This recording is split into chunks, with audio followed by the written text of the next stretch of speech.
next guest, it's a real pleasure for me to introduce Annie Lennox. It's not every day at an emerging market summit that you get to introduce one of the world's best, most excellent singer-songwriters. I was getting my calculator out and seeing that if you added up all the copies of The Economist that are sold throughout a whole year, you get fewer records than Annie Lennox has sold. 80 million, I gather, is that right? Something like that, and counting. And of course, 8 Brit Awards, more than any other female artist, even an Academy Award. But Annie is here today in her role as an engaged citizen of the world, I think that's the way of putting it, who has been an energetic and extremely effective campaigner on the issue of HIV/AIDS. And Annie is going to talk to us for a few minutes. We're going to see a few short films that she's made, and then we'll have a brief conversation taking us up until lunch. So please welcome Annie Lennox.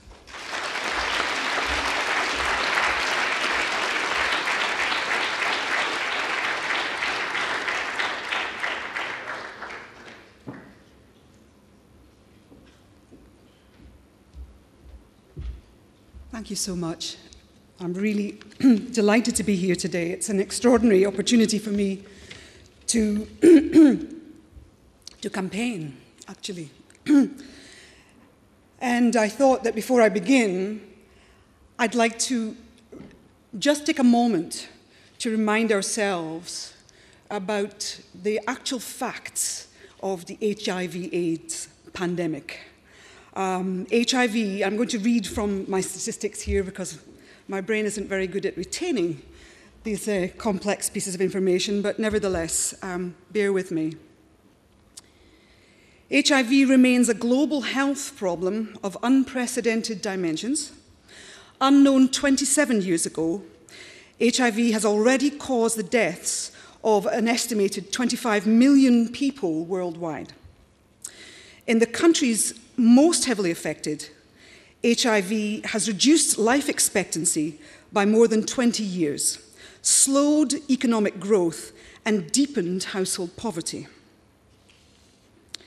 In sub-Saharan Africa, the epidemic has orphaned nearly 12 million children aged under 18 years. Of the 33 million people living with AIDS worldwide, 22 million are living in sub-Saharan Africa.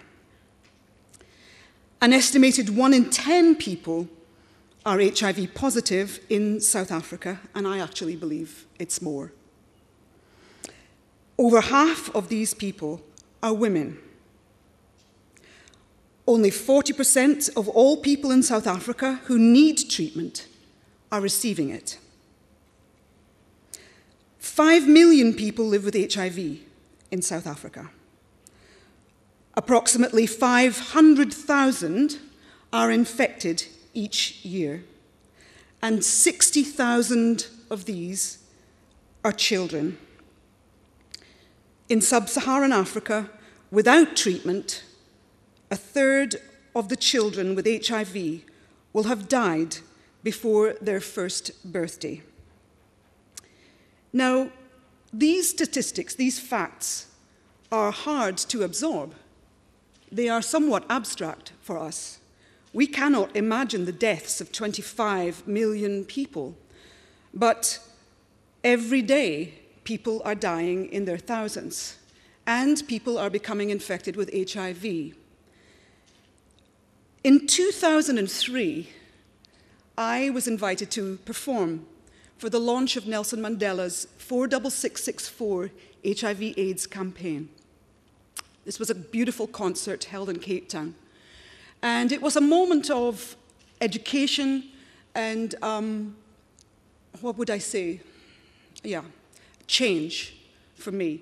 Because I had an opportunity to make these facts somewhat more tangible.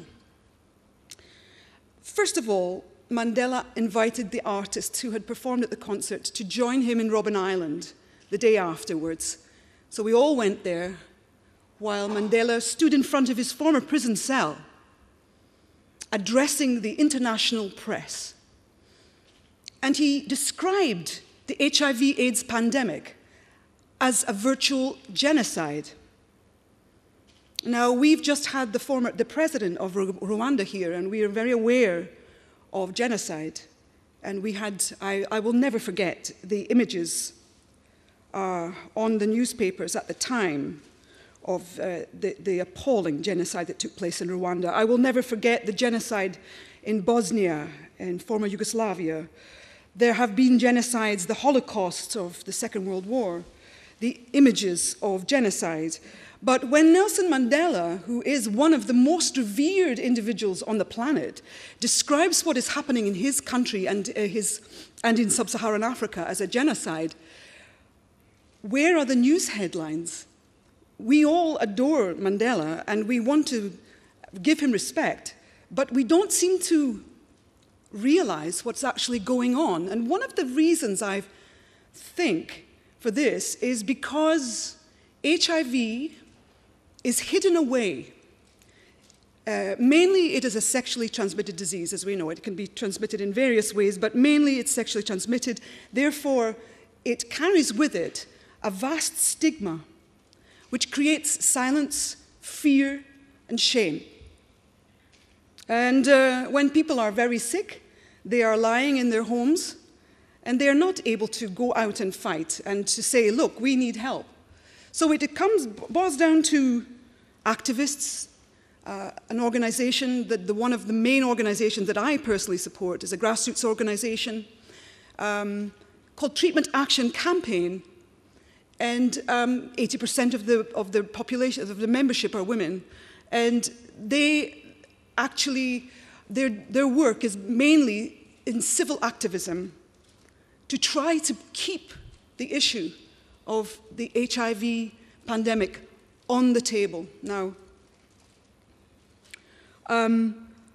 when I left Cape Town in 2003, and I thought very hard about what Mandela had said, and actually subsequently I had the opportunity to go into townships, visit people in their houses who were HIV positive, go into clinics, go into orphanages, meet child-headed households, see what the HIV pandemic actually looks like, the human face, the individual struggling to live in poverty and with the additional burden of illness.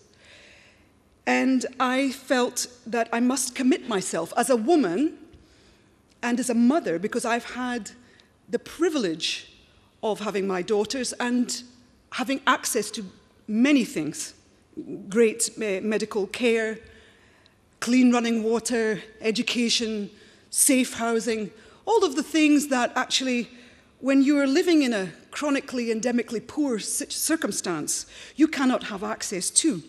And therefore, the statistics became very, very clear to me.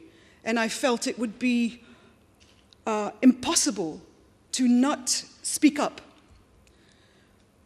So I've continued to do that over the years, and I've actually created my own campaign, which is called the Singh Campaign, because I'm a singer and because I think that music creates a wonderful opportunity as a platform to communicate with all of us from all walks of life, from all cultures.